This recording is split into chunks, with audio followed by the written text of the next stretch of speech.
नमस्कार साथियों, उम्मीद करता हूँ आप सभी लोग अच्छे होंगे। जो भी साथी हमारे यूपीएसआई या फिर यूपी पुलिस कांस्टेबल 2025 की तैयारी कर रहे हैं, उन सभी साथी के लिए आज की क्लास काफ़ी ज़्यादा इंपॉर्टेंट होने वाली है। आज की इस क्लास में साथी हम लोग ऐसे प्रश्नों की चर्चा करेंगे जो आपके यूपी पुलिस के एग्ज़ाम में निरंतर पूछे जाते हैं। तो आते हैं बिना आपके समय को वेस्ट करते हुए साथी डायरेक्टली प्रश्नों की चर्चा करते हैं। जितने भी प्रश्न साथी आप सभी को आते होंगे कमेंट में ज़रूर बताइएगा इनमें से ऐसे प्रश्न कितने थे। पहला प्रश्न आप सभी के समक्ष है, कह रखा है उत्तर प्रदेश में हर साल ताज महोत्सव कहाँ आयोजित किया जाता है। अगर बात करें साथी ताज महोत्सव की, ये हर साल उत्तर प्रदेश में किस जगह आयोजित किया जाता है, तो ये हर साल साथी आगरा में आयोजित किया जाता है। ऑप्शन नंबर बी में आगरा दिया गया है, तो option number B correct answer हो जाएगा। आते हैं साथी अपना अगला प्रश्न देखते हैं, यानी प्रश्न नंबर 2। आप सभी के लिए काफ़ी इंपॉर्टेंट प्रश्न है, 2021 की परीक्षा में पूछा गया था। कह रखा है अलीगढ़ किसके लिए प्रसिद्ध है। जो अलीगढ़ है साथी, क्या ये मिठाइयों के लिए सबसे अधिक प्रसिद्ध है, या फिर साथी चूड़ियों के लिए प्रसिद्ध है, या फिर कांच की वस्तुओं के लिए, या फिर ये तालों के लिए सबसे अधिक प्रसिद्ध है। आप सभी जानते होंगे साथी अलीगढ़ जो है ये तालों के लिए सबसे ज़्यादा प्रसिद्ध है। तो ताला आपका ऑप्शन नंबर डी में दे रखा है, तो option number D correct answer हो जाएगा। अगले प्रश्न की चर्चा करेंगे साथी, काफ़ी अच्छा प्रश्न है। कह रखा है इंडियन ऑयल कॉरपोरेशन तेल रिफाइनरी उत्तर प्रदेश में कहाँ स्थित है। अगर बात करें साथ ही इंडियन ऑयल कॉरपोरेशन की जो तेल रिफाइनरी है ये उत्तर प्रदेश में किस जगह पर स्थित है। ये साथी उत्तर प्रदेश के मथुरा में स्थित है। कहाँ पर स्थित है साथी, मथुरा में स्थित है। ऑप्शन नंबर डी में मथुरा दिया गया है, तो option number D correct answer भी हो जाएगा। अगले प्रश्न की चर्चा करेंगे आप सभी के समक्ष है, काफ़ी अच्छा प्रश्न है। कह रखा है उत्तर प्रदेश का कौन सा प्राचीन शहर सूरसेन महाजनपद की राजधानी था। दिए गए ऑप्शन में साथी आप सभी जानते होंगे उत्तर प्रदेश का ऐसा इकलौता प्राचीन शहर जो सूरसेन महाजनपद की राजधानी था वो मथुरा था। ऑप्शन नंबर ए में मथुरा दिया गया है, तो option number A correct answer भी हो जाएगा। आते हैं साथी अपना अगला प्रश्न देख लेते हैं, काफ़ी इंपॉर्टेंट प्रश्न है। कह रखा है निम्न में से किस शहर में कुंभ मेला लगता है। कुंभ मेला साथी क्या वाराणसी में लगता है, तो बिल्कुल नहीं लगता है। कुंभ मेला जो है साथी ये कहाँ लगता है, इलाहाबाद में लगता है। ऑप्शन नंबर बी में इलाहाबाद दिया गया है, तो option number B correct answer भी हो जाएगा। अगला प्रश्न देखेंगे आप सभी के समक्ष साथी, काफ़ी इंपॉर्टेंट प्रश्न है। क्या कह रखा है प्रश्न, इलाहाबाद में 1857 में विद्रोह का नेतृत्व किसने किया था। प्रश्न क्या रखा है, इलाहाबाद में जो 1857 का साथी महाविद्रोह था इसका नेतृत्व किसने किया था। अगर बात करें रानी लक्ष्मीबाई की, तो आप सभी जानते होंगे रानी लक्ष्मीबाई जी ने कहाँ का नेतृत्व किया था साथी, झांसी का नेतृत्व किया था। अगर बात करें लियाकत अली खान ने, इन्होंने साथी मतलब 1857 का जो महाविद्रोह था इसमें कहाँ का नेतृत्व किया था साथी, इन्होंने इलाहाबाद का नेतृत्व किया था। कहाँ का किया था साथी, इलाहाबाद का नेतृत्व इन्होंने किया था। तो ऑप्शन नंबर साथी इसका करेक्ट आंसर कौन हो जाएगा, ऑप्शन नंबर बी इसका करेक्ट आंसर हो जाएगा। वैसे ही आपसे पूछा जा सकता है साथी कि कुंवर सिंह ने किस जगह का नेतृत्व किया था, या फिर नाना साहेब ने कहाँ का नेतृत्व साथी किया था। तो आप सभी जल्दी कमेंट में बताओ इन्होंने नेतृत्व कहाँ किया था। अगर बात करें साथी कुंवर सिंह की, तो आप सभी जानते हो कुंवर सिंह ने कहाँ का किया था, जगदीशपुर की। कहाँ का साथी किया था इन्होंने, जगदीशपुर का नेतृत्व किया था। वैसे ही अगर बात करें साथी नाना साहिब की, तो नाना साहिब ने कानपुर का किया था। कहाँ का, कानपुर का साथी नाना साहब ने किया था। नाना साहब और तात्या टोपे दोनों ने मिलकर किया था। तो ध्यान रखेंगे, ऐसे प्रश्न आपके एग्जाम में साथी बन सकते हैं। अगले प्रश्न की चर्चा करेंगे, काफ़ी अच्छा प्रश्न है। कह रखा है उत्तर प्रदेश का पहला ट्रैफिक पार्क किस जिले में खोला गया था। अगर बात करें साथी उत्तर प्रदेश का ऐसा पहला जिला जहां पर ट्रैफिक पार्क खोला गया था, जहां पर साथी ट्रैफिक पार्क खोला गया था, तो कौन सा जिला था वो साथी, प्रयागराज था। कौन सा था, प्रयागराज। तो ऑप्शन नंबर ए में प्रयागराज दे रखा है, तो option number A correct answer हो जाएगा। अगले प्रश्न की चर्चा करेंगे आप सभी के समक्ष साथी, काफ़ी इंपॉर्टेंट प्रश्न है आपके एग्जाम के पॉइंट ऑफ व्यू से। प्रश्न क्या कह रखा है, कह रखा है उत्तर प्रदेश में जैन तथा बौद्ध धर्म का प्रसिद्ध तीर्थ स्थान कौन सा है। उत्तर प्रदेश का साथी जो जैन और बौद्ध दोनों धर्मों के लिए जो प्रसिद्ध तीर्थ स्थान है वो कौन सा है। आप सभी के सामने ऑप्शन है, ऑप्शन देख लो। सारनाथ दे रखा है, कौशाम्बी दे रखा है, देवी पट्टन दे रखा है और कुशीनगर दे रखा है। तो आप सभी साथी जानते होंगे जो उत्तर प्रदेश में जैन और बौद्ध धर्म के लिए प्रसिद्ध तीर्थ स्थान है वो दिए गए ऑप्शन में कौशाम्बी है। कौन सा है साथी, कौशाम्बी। तो ऑप्शन नंबर बी में कौशाम्बी दिया गया है, तो option number B correct answer भी हो जाएगा। आते हैं साथी अपना अगला प्रश्न देखते हैं, काफ़ी इंपॉर्टेंट प्रश्न है। कह रखा है उत्तर प्रदेश में अर्जुन बांध कहाँ पर स्थित है। जो साथी अर्जुन बांध है ये उत्तर प्रदेश में किस जगह पर स्थित है। काफ़ी इंपॉर्टेंट प्रश्न है, आप बताएं जो अर्जुन बांध है ये कहाँ पर स्थित है। तो अर्जुन बांध जो है साथी ये किस जगह पर स्थित है, चरखारी महोबा जिला में। कहाँ, चरखारी महोबा जिला में। तो ऑप्शन नंबर साथी सी करेक्ट आंसर हो जाएगा। वैसे आपके प्रश्न में पूछा जा सकता है साथी कौन कौन सा? एक इम्पॉर्टेंट है जिसका नाम है साथी माता टीला बांध। कौन सा? माता टीला बांध। इसको ध्यान रखेंगे, ये बहुत इंपॉर्टेंट है, आपके एग्ज़ाम में पूछा गया है, कई बार भी ये पूछा गया। तो ये किस जगह पर है साथी? तो ये ललितपुर में है। कहाँ? ललितपुर में साथी ये स्थित है। ठीक, ध्यान रखेंगे। और प्रश्न पूछा जा सकता है रिहंद बांध से रिलेटेड, वो रिहंद बांध की बात करें ये सोनभद्र में है। गोविंद सागर बांध की बात करें तो ये भी ललितपुर में साथी स्थित है। ध्यान दिए रहेंगे। आते हैं अपना अगला प्रश्न देखते हैं, यानी प्रश्न नंबर साथी आपका 10।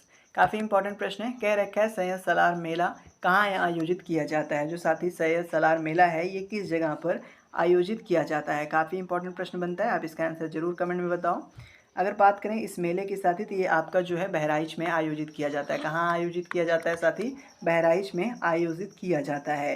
अगर बात करें साथी हज़रत गाजी सैयद सलार मसूद की, तो ये एक महान संत हैं जिनको आप जानते होंगे, जिन्हें साथी हिंदू और मुसलमान जो हैं दोनों समान रूप में मानते थे।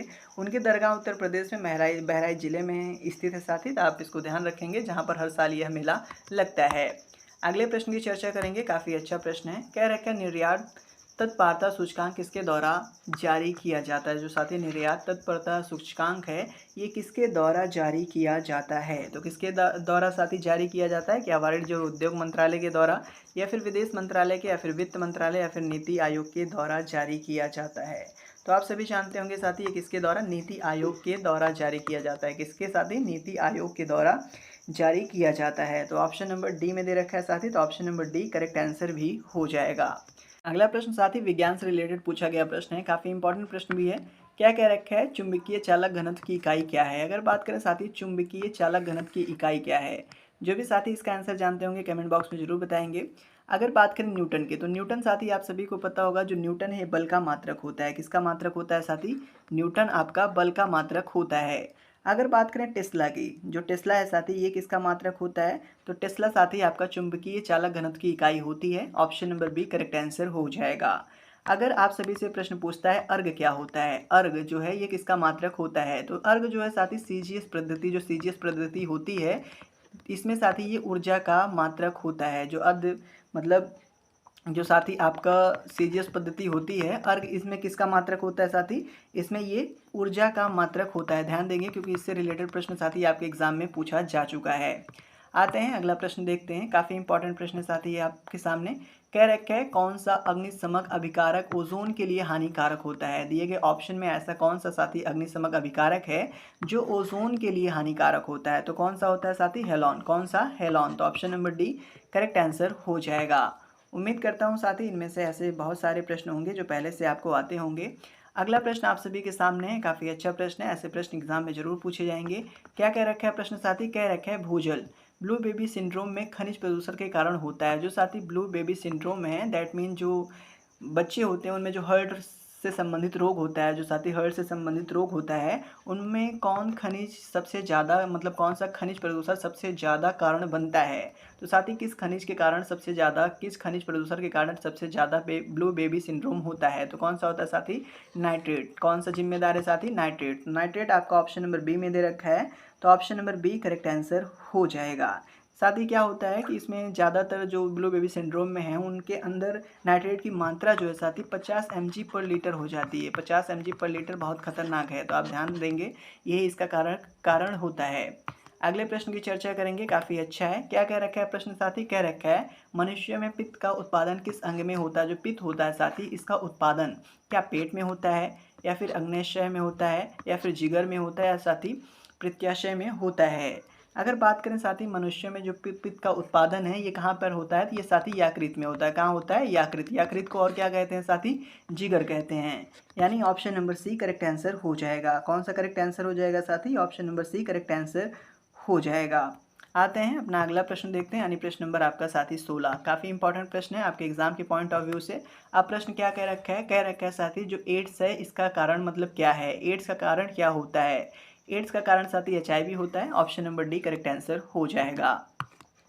अगला प्रश्न देखेंगे आप सभी के समक्ष है, काफ़ी इंपॉर्टेंट है। कह रखा है लाल रक्त सेल के निर्माण के लिए निम्न में से क्या आवश्यक होता है? लाल रक्त सेल के निर्माण के लिए साथी इनमें से क्या आवश्यक होता है? तो क्या आवश्यक होता है? क्या विटामिन सी होता है, या फिर फोलिक अम्ल होता है, या फिर कैल्शियम, या फिर साथी विटामिन ए?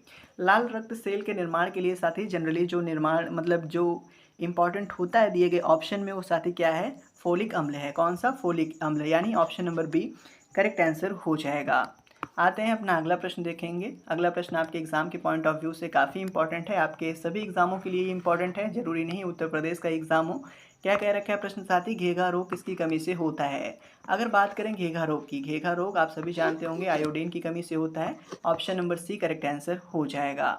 आते हैं साथी अपना अगला प्रश्न देखेंगे, आप सभी के समक्ष है। क्या कह रखा है प्रश्न, कह रखा है साथी, मौद्रिक नीति समिति के पदेन अध्यक्ष कौन होते हैं। अगर जो मौद्रिक नीति समिति है होती है साथी, जिसको आप MPC के नाम से जानते हो, इसके पदेन अध्यक्ष कौन होते हैं। इसके पदेन अध्यक्ष जो हैं साथी, वो भारतीय रिजर्व बैंक के गवर्नर होते हैं। कौन होते हैं, भारतीय रिजर्व बैंक के RBI के गवर्नर होते हैं।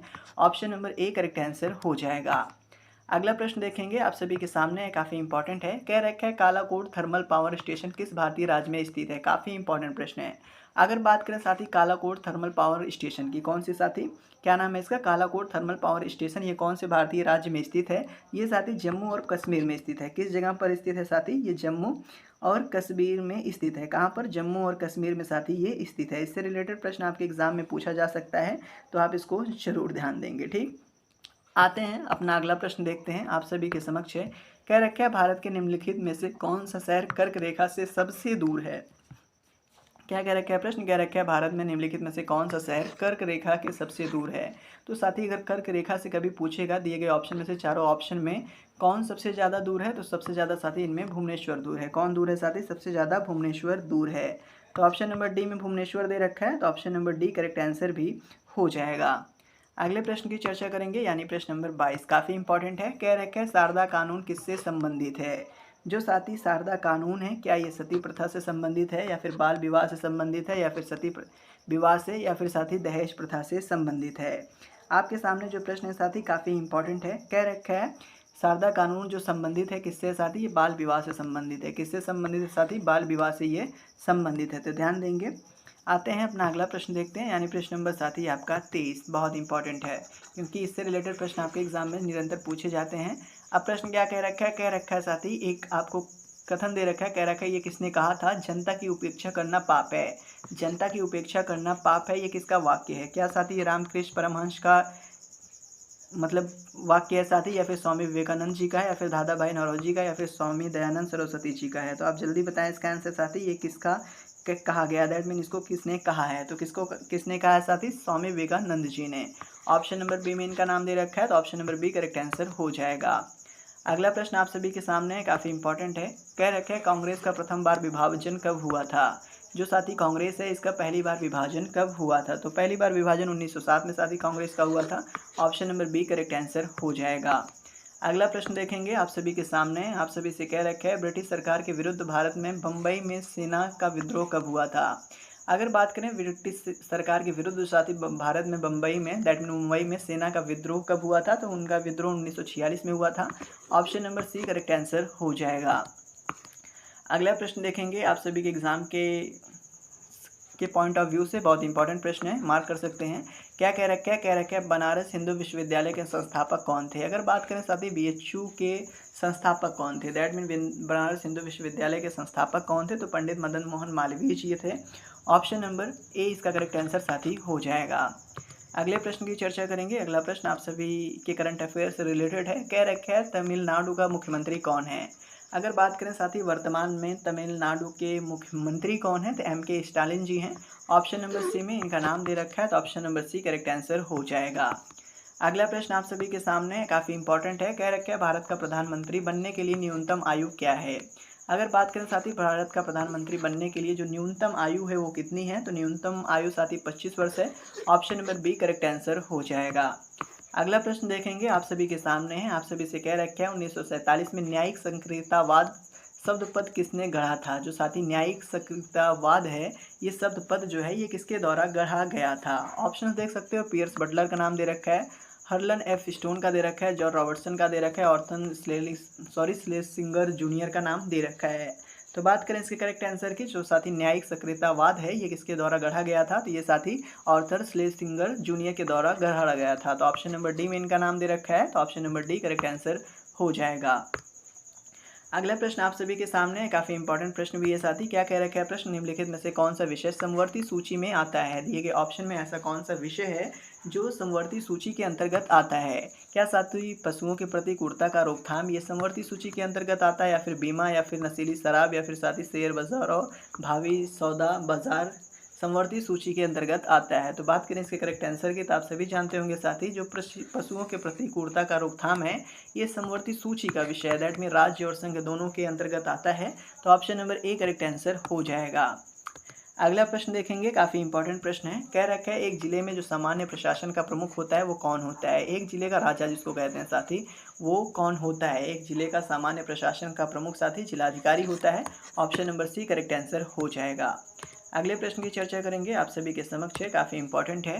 कह रखा है भारत में पंचायत चुनाव लड़ने के लिए न्यूनतम आयु क्या होती है। भारत में जो पंचायत चुनाव होता है साथी, इसको लड़ने के लिए न्यूनतम आयु कितनी होनी चाहिए। तो कितनी होनी चाहिए, 21 वर्ष की होनी चाहिए। कितनी साथी, 21 वर्ष। तो option number B correct answer हो जाएगा।